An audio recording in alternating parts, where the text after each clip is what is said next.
everyone. Welcome to another episode of Unlocking Tampa Bay. I am your host, Brian Burns, and I'm joined, as always, by my wonderful co-host, Molly Barbieri. Hey, everyone. And we are here on location at BarrieHaus Brewery. We're in Ybor City. We have Brittney Barrie right here with us. She is one of the owners of BarrieHaus.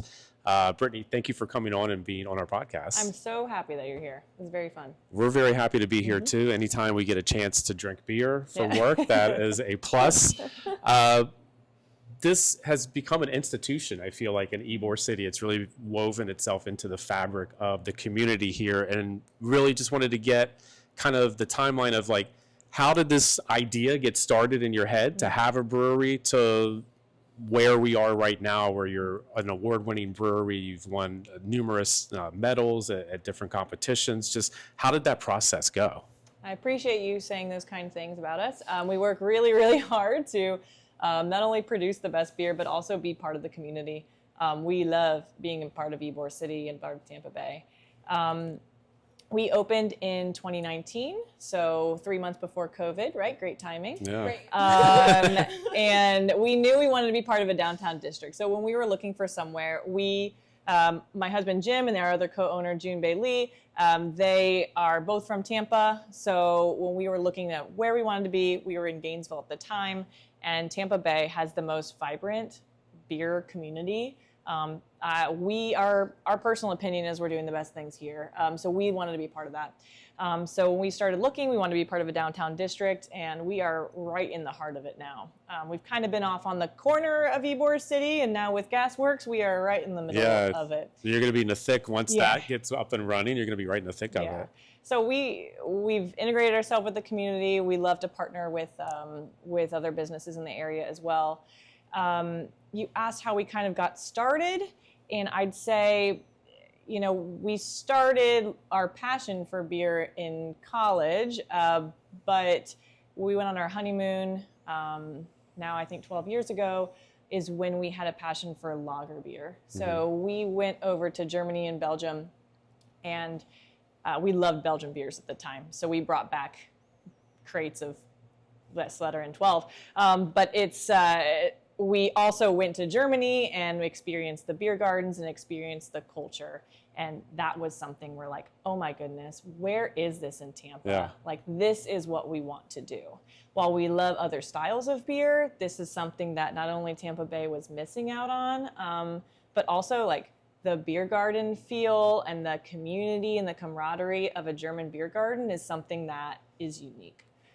So we wanted to bring that here, and we were blown away by the styles of beer. So Helles, Munich Dunkel, Pilsners are just impeccable. They're at a different quality over in Germany and the Czech Republic than they are here, And your husband is a brewer? He is. He's a lawyer turned brewer. I'm a physical therapist turned director of hoperations. Okay. So, I love that title, director of operations, too. Did you come up with that? Yes. Nice. I do like that. We love a pun. Yeah. So, like, when do you go from home brewing to like, okay, now we're going all in on this, we're going to start a brewery? Yeah. So we were home brewing and then working in our careers, and Jim had the realization that he really wanted to work on his passion on a daily basis instead of work in an office. Yeah. And so he started working for First Magnitude Brewing up in Gainesville. If you haven't been there, please go. Fantastic people, fantastic beer, great space. And so he worked there for 2+ years, learning how to do it on a big system. So I wouldn't advise anyone to open a brewery without knowing the chemicals, the heat, the pressure. It's a dangerous place to be in manufacturing. And so when he did that, we realized, we went into that knowing that we were going to open a brewery, and they were very open to that as well. Yeah. So. And then how do you go from, brewing whatever, they're brewing at that facility to like all of the different variations that you guys have here, and then learning like how to make good variations of those? That's a great question. Jim reads a lot. Yeah. And then he was also the pilot brewer there. So he was able to experiment a lot. So he wasn't constrained only to the recipes that they had. He was able to do a lot of recipe development and testing and trying, and they backed him up on all of that. So he was able to experiment on a lot of recipes ahead of time. And And then we see a lot of the fruits of the experimentation right here. You have some different beer These are styles. some of our award-winning beers. So there's a couple of beer competitions in the world that we put in high regard, the World Beer Cup and the Great American Beer Fest. So we pulled out a couple of beers here for you to look at because they've won World Beer Cup awards, or they're, our Tampa Export here is our flagship. You'll see this really cool Gasparilla ship on it. We're proud of that. We're proud of being in Tampa. We want everyone to know about it. You'll see some little hidden Easter eggs in it if you look real closely at it. It's got a bear head skull. It's got some cans shooting out of the cannon. So. And is this like, does an artist draw this? Like, how do you get this? Yeah. All of our can art is a complete labor of love. We collaborate with our marketing team and our graphic designer that's been working with us for 4 years. He's now living up in New York. He was in Asheville before, but we care too much about what it looks like because it's our product, right? It's our baby. These are our babies, and so this is what we get to share with everyone. So our Tampa Export was something that we developed over years. Yeah, for sure. Awesome. Our Bublina, our Czech-style Pilsner, is one of our main beers in the tap room. Everyone loves it. It is a pale-colored gold beer with Saaz hops, which is what it differentiates a Czech Pilsner from a German Pilsner. It won World Beer Cup in 24. Our family tradition has won 2 awards at World Beer Cup.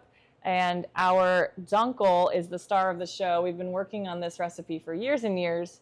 It's always been my favorite, and it did win Great American Beer Fest and World Beer Cup this year. So congratulations. we're having a big celebration for that at the end of August. Yeah. So when you win a gold medal, are Yeah. you the only gold medal, or are there multiple? Like, how does that work? So beer competition is divided into different categories. So Okay. you're putting your Dunkel up against other Dunkels, so hundreds of other Dunkels. And yours is judged to be the best Dunkel if you get the And gold ours medal. at Great American Beer Fest was the best Dunkel. Awesome. Yeah. That's a great word. I love the word dunkel. Right? That's a fantastic word. It's like a dunk and an uncle. A Dunkel. All right. We've talked about the beer, and in addition to the different styles of beers, you guys are also kind of known for the way that you pour the beer. So maybe we can check out some of those pours, and maybe we can try a couple beers. I'd like to take you behind the bar if you want to come. I would love to Let's come. go. All right, we are back behind the bar. Welcome. Not many people get this opportunity. Yeah, I heard we've been privileged to be back here. Yeah. Thank you. Yeah, thank you for having us back here. So you wanted to show us some different pours. You guys are very well known for your unique pour style, so we really want to see kind of what that's about, because you don't see that a lot when you go to a brewery, and that's something that's very unique to BarrieHaus. So brewing the beer is an art and a science, and we take that very seriously. And then also serving the beer makes a big difference. So we specifically have glassware that is going to be preferable for drinking lager beer. We're sticklers on clean glassware, on rinsing glassware, and then serving it. So that's something that our taproom manager, Bethany, Hi, Bethany. takes very seriously in the front of house, along with hospitality. But customer service and serving this beer the right way is incredibly important. So it started off when we opened the brewery. We have these 6 Czech side pull faucets. They're called Luker faucets. You'll see them in some other places now, but when we opened in 2019, we were the only ones with them in the Southeast on our tap wall. And so you had to order them in the mail, pay a check to the Czech Republic to get these. And what's so unique about them is they can manipulate how much foam to beer ratio so that you pour. So you can choose to pour just foam. You can choose to pour clear beer or a mixture of both. So as you'll see with a couple of our pours, we will pour foam to start and then beer underneath it. That kind of traps in some of the aromas and the flavors.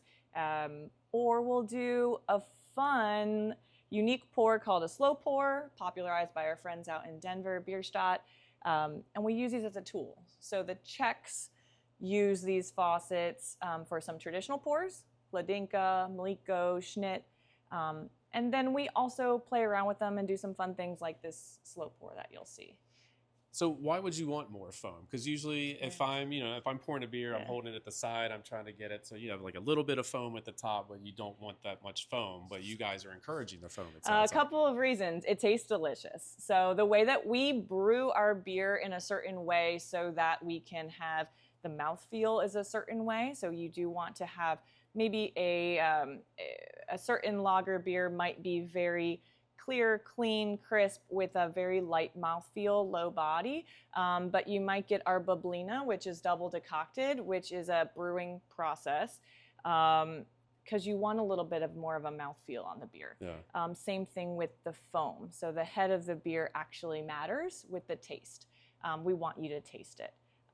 It also traps in some aromas and some flavors that as you drink the beer, you want a little bit of foam on top. You don't want all that gone at the very beginning. You want that to lock in some of the aromas. So as you drink the beer, you can still get it at the end.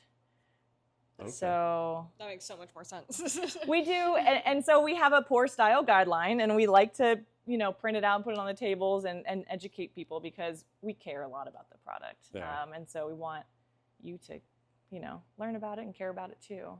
So are there rules? Are there specific ways that you're supposed to pour a specific type of beer? Hey, it's beer. It's not too much pressure here, all Is right? there- or It's is it just kind beer. of a preference? So a there preferential? are, if you talk to people maybe overseas in the Czech Republic or German, they're very, very traditional and extremely specific about what they do and why they do it. Mm-hmm.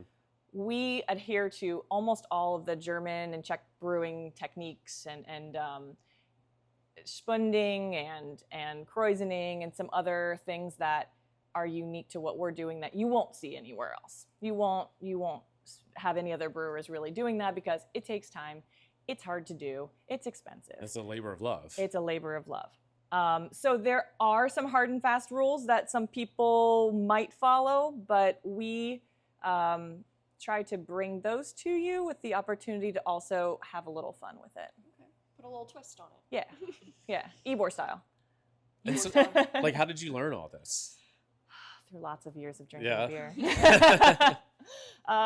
We started home brewing, and my husband Jim was winning some competitions for home brewing, and so we through school. So when he had a big career-ending injury in football, he started brewing beer because, of course, you can, brew beer cheaper than you can buy it at the store, right? Says every college student.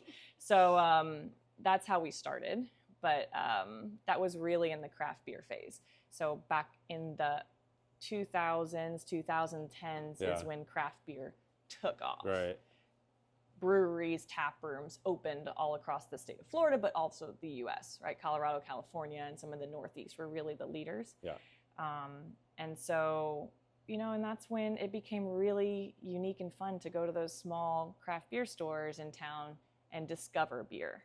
So I think that's how we did it originally. Yeah. Do you want to show us some of the... I would love to. Let's see. I would love to. So Bethany is currently pouring a slow pour beer, which takes about 7 to 10 minutes to pour. So she started this a while ago. Just, did. peel back the curtain a little bit. She started this a while ago, and it was pretty much all foam. And now I see that we've got a pretty nice little golden color there, and you got a third of a foam maybe. Yep. Will that stay like that, or will it get even smaller, the foam on top? So it's a wet, dense foam, and that is unique to these faucets. So versus it being a light, airy foam that kind of dissipates. Yeah. And you don't, the stadium pour where you don't want any foam on top. Right. You jip me Well, out you're of my paying beer. $25 for it, so you I want want to all get as beer. much beer as No possible. foam. Right. So this is a wet, dense foam that will build and layer on top of itself. And so it will actually come. It'll stay up there. It'll actually come a little bit higher. Yeah, it almost looks like it has a little hat on top. It does. So this is our slow pour. We even recommend people to try this, try the same beer as a slow pour and then grab an 8 ounce or grab another beer of the same beer and just have it poured as a Hladinka or a standard pour. So you can taste the different flavor that the pour creates. So there is a difference. She's pouring our Tampa Export, which is our flagship beer. It's been around since we've been open, and it is our beer that is distributed across Tampa Bay. Yeah.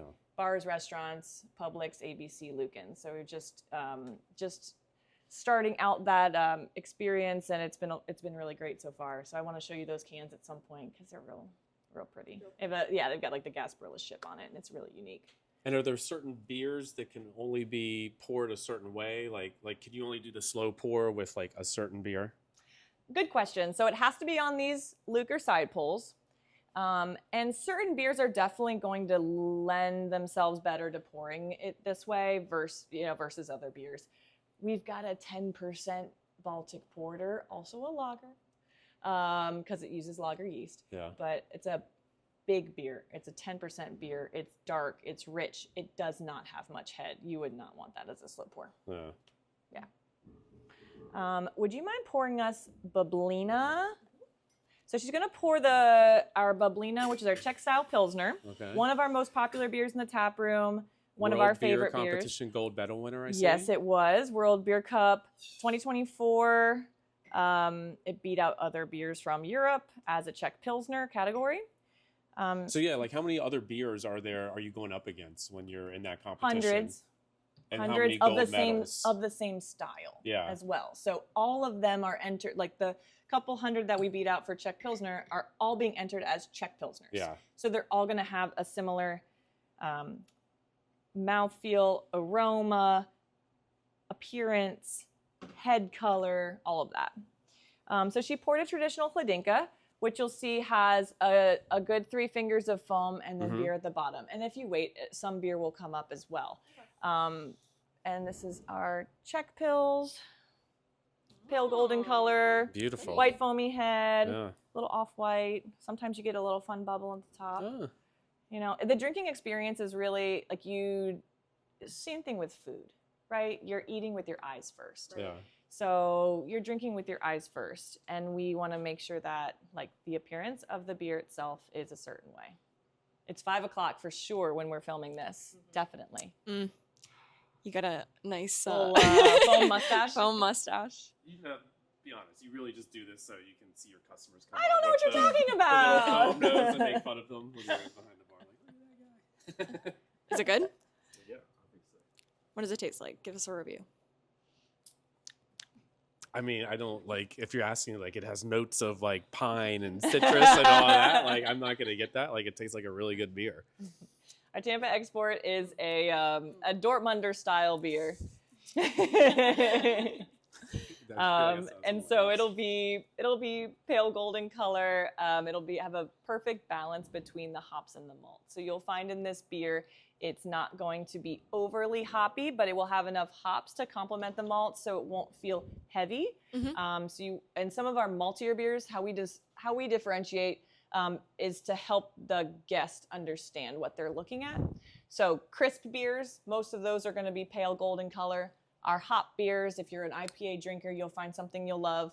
Our fruit beers, we have a Here's Your Effin' Hefeweizen, which we're a German brewery. For a long time, we didn't make a Hefeweizen, and everyone was yelling at us. And so here's your effing Hefeweizen. It's fantastic. That's great. And then there are malt beers. So we're going to do a Mlíko of the dark after this. But our malt beers are going to be more, you're going to get more flavors from the malt themselves. So caramel, chocolatey, toffee, toasty. And that's because the malt is the star of that show. Right. And then the hops just balance it so it doesn't feel heavy. Which makes sense because when I think of malt, I think of like a malt ball or like like the little Whopper candies that you get, and it's just kind of quite literally malt. So like kind of getting those flavor notes from that makes so much sense, and then the hops balancing it out. Okay. Yeah. I mean, this is just like it's really smooth. Like I felt like the first sip I had maybe like had a little of that hop kind of bitterness at the end of it, and now as I drink more of it, it's just like gets smoother and smoother as I go. I feel it. Sweeter notes. Yeah. And then the last thing that we'll do here at the bar is Beth's gonna pour us a Mlíko pour of the Dunkel. So our beer is called the Dark. When you're in Germany, there's oftentimes a lighter the dark, right? You go to a brewery and they brew maybe 2 beers and it's a light and a dark. So ours is a Munich style Dunkel. You'll find this style around Munich itself, and you'll see that it's mostly foam. Oh, look at that. And it's meant to be that way. So it's taken as a beer shot, if you will. We call it a milk tube. But the foam is delicious, especially in a darker beer. I love it in a darker beer because it tastes a little bit more of the malty, chocolatey notes to it. Yeah. So don't be afraid. So are you gonna chug this? Yeah, we're gonna drink it. Shot? Like we're gonna. Well, it might Right. take me 2. 3 ounces of beer. It Let's is. look at this camera It and is. chug. So let's look at this one and Yeah. you guys. It is can- only like 3 ounces of beer. So Cheers. Prost. Gross.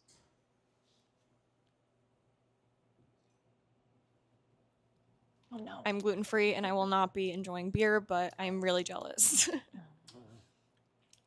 So, what did you get from them? Well, I mean, the kind of the chocolatey Yeah. at the end. Mhm. But, How was it drinking foam?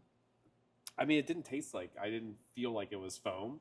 Yeah. I was trying to like get it all down in one, and I was like halfway through, I was was like, no focused. way I'm gonna make this. The foam itself is very delicious. It's a wet, dense foam, so it really is. It's a thicker thing. Then it's not like a airy, foamy. I'm gonna Yeah. burp all over. You don't feel like yeah. you're drinking like soap, you know, like with that. Yeah. Yeah. So it meant to The be as a bubbles. shot. Our trivia, you know, when we do our Tuesday night trivia or bingo, the winners get it. People will order milk tubes. People will order a milk tube for round for their table, and it's meant to be as a aperitif or as a, Like a fun celebratory thing to do. Nice. Yeah. I saw on your Instagram you also did like for April Fool's Day kind of a cereal milk It looks milk like tube milk, where they put milk cereal on tube. top and then the guy drank it and then he Mhm. kind of like "Ugh." I don't know what you're talking about. That's what your social media is great. I love all of the stuff that you guys put out there. Like it's fun. Thank it's you. creative. Fantastic. Yeah, very clever. Yes, Kat has a creative mind. Okay. She's does. fantastic. Yes, She's she the, does. the brains behind it. Mm-hmm. Well done, Kat. Yeah. Shout out, Kat. All right. So I'd like to show you a couple things if you want to take a Yeah. little tour. Yeah, All right, absolutely. very cool. So come on into our den. This is where all of our history of our family brewery is. You can come in here anytime, and we have a little family-friendly space over in the corner, so a lot of our families will tuck in here. It's a little bit of a quieter nook in our brewery. But what's really interesting on the walls is it shows our family history and our legacy of brewing. Some of our shirts will say like established 1863, reinvented 2019. So we opened in 2019, Ybor City, Tampa Bay. But previously, Jim's, my husband, the brewer's great-great-great-grandfather immigrated from Germany over to Detroit, Michigan.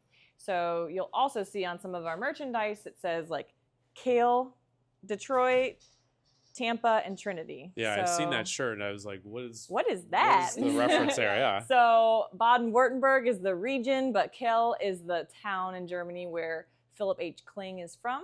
He immigrated over here in the 1850s when America was drinking English ales. Historically, lots of English ales, and this is when the German immigrants, Budweiser came over, Schlitz came over. That 1850s, 60s time frame was a big German immigrants coming over, and then they didn't like what they were drinking, so they started brewing German lagers. And then if you think the macro beers of today, what most people drink are lagers. Yeah. Budweiser, Coors, Miller. So this was the same time frame, and Philip H. Kling opened up 2 giant breweries up in Detroit. We have a lot of family members that are Klings that actually come down and visit and bring us some really cool stuff. So you'll see a crate, a Kling crate at the top of our retail fridge, which is, something that they have kept in their family for years, and they've brought it to us. They're like, we would rather it be on display here to tell a little bit of the story. Yeah. So that's kind of cool. Something else to point out, my favorite picture on this wall is 2 of the breweries in our lineage. So our great-great-great-grandfather, and then it was passed down 2 generations from there.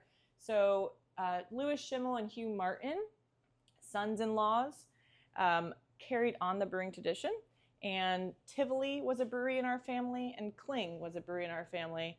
And here it's getting raided by the police and prohibition, and it's pretty cool. It's just we have 2 of those crates, and they live here at the brewery. We opened the brewery because we wanted to open the brewery. It was something that we as a family wanted to do. But Jim's uncle who lives up in Michigan still kind of told, and he's older, so he still has memories of being at the breweries, and he's got these really cool stories. Yeah. He's like, well, these breweries are in your history. And I'm like, no, tell us more. So it's it's in our blood. Yeah, it was almost like it was in your blood. You didn't Yeah. even know about it, but Yeah, it was cool. there, just I waiting think to be that's- discovered. I think that's even better though, because you're carrying on the tradition of love, and it's more of a passion for beer making, and it's not really just like it's not really like the point of carrying on a specific family tradition. It's more of like like all of you guys are kind of like connected through this passion that you have. Yeah.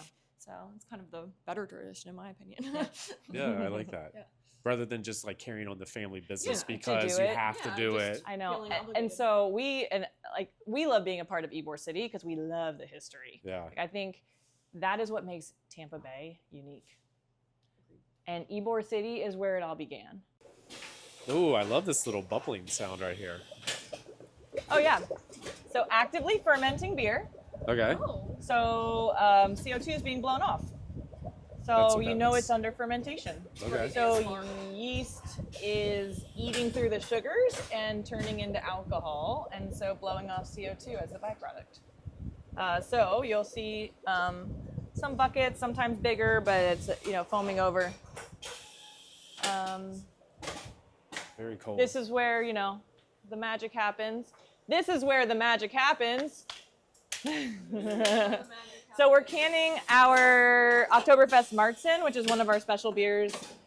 Every year we come out with it. It's going to be available outside of the brewery for the first time at ABC Publix, Lucan. So that's pretty cool. Yay. But we host a huge Oktoberfest every year. Big white tent, traditional German bands. We do ticketed 2 sessions, so it's a lot of fun. This is our season. So we decorate for it. We bring out the big inflatable mare bear for it and do a lot of fun, silly things. So when will that be available? It'll be available in-house for our first Friday in September. Okay. So September 3rd, I think, is the first Friday. Yeah. And we usually have this beer and our Fest beer. So those are our 2 Oktoberfest beers. Mm-hmm. The Marzen is going to be your amber lager, and the Fest beer is going to be pale gold in color. And actually, traditionally, the amber beer was the one that was served at most of the beer tents. And now it's kind of flip-flopped where Fest beer is. We prefer the amber lager, and so that's the one that you'll see around town, and for us is the one that we prefer. Yeah, they're both fantastic. You can follow me. I mean, the whole brewing process, I kind of have a general overview of it, but the intricacies of it, it seems like there's just so much that goes into it. Can you maybe just give a brief overview of it, where it starts and then kind of where it goes and how it finishes? All right, here's the 30-second overview of how beer is made. Your elevator pitch. This is Give the us elevator your pitch. beer elevator pitch. So our ingredients come from Germany traditionally. You're going to use barley, you're going to use hops, water, and yeast. Okay, so the malt is crushed and brought over to the grist mill. It's going into this big mash tun, and water is added to it. So this is like steeping tea. Okay. Okay. Okay. So you've got your water, your hot water. It's boiling. You put in your tea bag, yeah, and then you're gonna take the tea bag out, and you're left with your tea or your water that you're drinking, yeah. So you're adding barley to your water at boiling temperatures. Then you're leaving your tea or your malt here, and you're bringing it over, and this is your wort. It's just the liquid. It's just the sugars. So this is wort. Hops are added at this stage. It is then cooled down to the temperature that yeast like to perform in. So lager yeast really like cold temperatures. You're gonna kill it if you don't cool it down to the right temperature. But ale yeast like hotter temperatures, so it's different. But so you'll use your heat exchanger, and then we'll push the beer into one of these fermenters where it lives for 6 to 8 weeks. So in each one of these different fermenters is a different one of your beers. Yes. Okay. Yep. And they rotate and they change all the time. The yeast is what differentiates ales from lagers. So people will be like, lager, I'll have the lager, and we have mostly lagers on tap, so that's always a fun conversation. And so as it's fermenting in here, do you do you take samples of it as that's happening to kind of make sure it's going the way that you want it to go? Great question. So every day lab samples are pulled to look at the pH, the gravity, because that's where the magic happens. Brew day, very important. Things have to be the right acidity and the right dilution, especially when you're making consistent beers over and over. If we were making one-off beers, you wouldn't know the difference. It wouldn't be a big deal.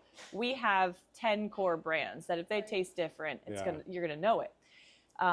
So this is where I think differentiates a really great brewer from someone who's less experienced or less knowledgeable. It's because you have to know when a beer is changing, not the way maybe you don't want it to.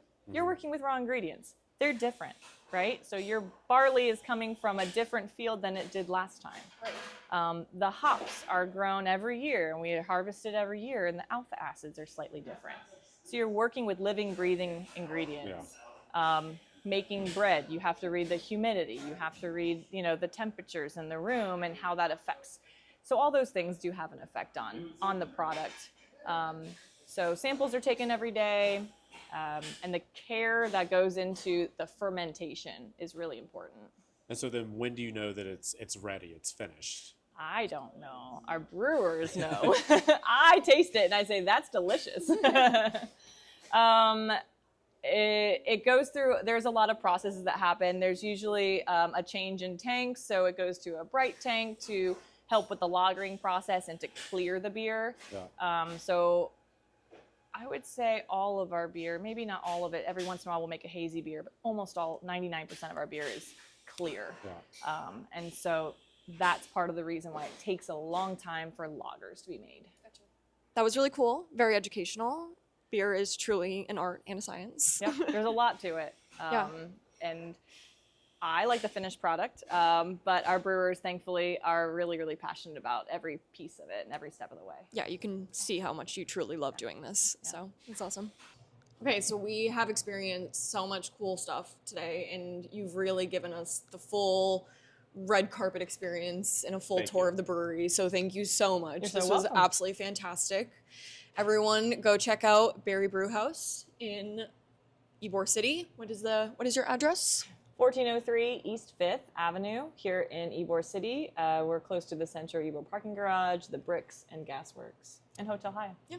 And with the gas works construction going on, there's lots of road construction around. So don't worry about that. Go past the road closed sign, come down to the brewery. It's open. They'll be here. Definitely open. They're a part of our Bay Crafted Pass. If you go on to visittampabay.com/baycrafted, you can try out this pass for free. It is all the different breweries in Tampa. You can check off different breweries, and once you kind of reach a certain amount, you can head over to our Unlock Tampa Bay Visitor Center in downtown and check out some goodies, which is one of these shirts. So definitely check out that. I think that's a fantastic initiative that we do. Yeah. So yeah, thanks for being a part of that. Absolutely. But yeah. Definitely also check out their space. I mean, fantastic. With the beer garden out back, and then obviously in here is kind of the mecca, or you can go and watch the pours. But there's a big beer garden out back with lots of space, patio. There's lots of, you can do cornhole out there, bring the family. It's a great place to just kind of hang out for a day. Just a really cool location that you guys are in. Thank you. And you have 2 cats that are we have two local to the breweries. 2 brewery cats. 2 brewery cats. What are their names? Rosie and Mr. Biggs. Love it. Yeah. We saw Mr. Biggs. We didn't see Rosie. Rosie's a little. She's shy? temperamental. Yeah. Yeah. But they will come out and you can scratch their bellies in the beer garden. Cute. Well, nothing beats cornhole, cats, beer, and good people. So thank you so much for having us. You're welcome. Yeah, that's another episode of Unlocking Tampa Bay. Join us next time as we unlock more treasures around Tampa Bay.